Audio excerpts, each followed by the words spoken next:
For someone watching and trying to understand the impact of an incremental dollar to an asset, can you walk me through, just in like, treat me like I'm 5, or treat me like I'm your 2-year-old kid.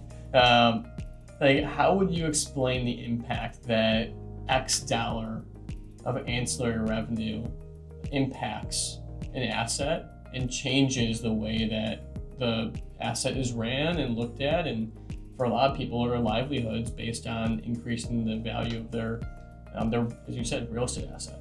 Mm-hmm. Well, I mean, in any good business, you want, as you know, it's about finding that right balance of revenue diversification, right? You don't want to put all your eggs in one basket. We've come a long way from the very myopic, pay $30 a night for a roadside motel room, where it was very linear and very cut and dry. And as the economy evolves, as people's expectations evolve, so has our ability to diversify a hotel asset and even take a 120 room Sea First limited service property. There's a lot of ways to diversify that property. You always absolutely have to take care of your room revenue. You got to take care of your mainstay revenue stream, right?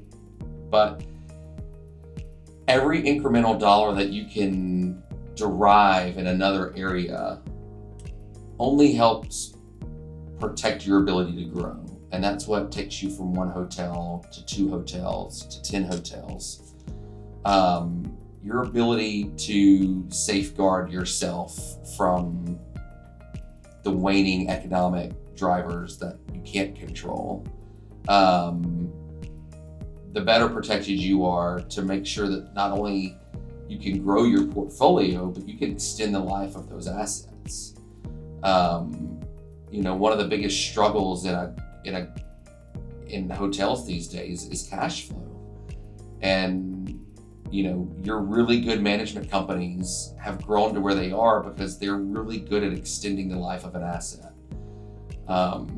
They start, before they open the door, they're thinking about and they have a plan for how they're going to replace soft goods, how they're going to replace carpets, how they're going to remodel the spa when it's time. They think about that before they open the door for the first guest.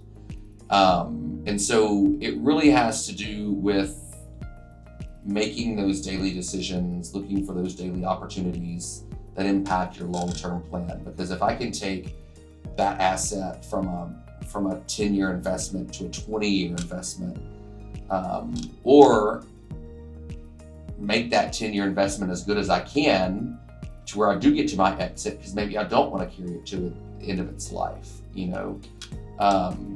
maybe that's not my business strategy, and that's fine. But the better you can optimize the life of that asset, the better you're going to be. And you have to have the data in your hands that is telling you what's really going on to do that. And I think we're at an interesting space. I'll go back a little bit to the ancillary revenue question. Looking at things like parking, it's not like people just ignored it. It's not like people saw all this stuff in front of them and they just ignored it and said, no, we don't care about it. You didn't have the data. Right. The data wasn't there. The tools weren't there. The experts to help you focus and the partners to help you focus weren't there. Same true for accounting. We were the first accounting services and software group for hotels. I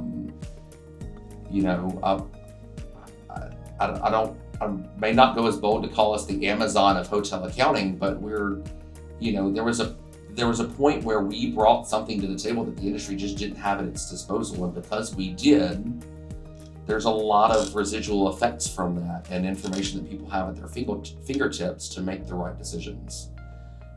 So focusing on those incremental dollars, looking for those opportunities, everything that you can do to extend the life of that asset and to optimize the value of that asset is a winner.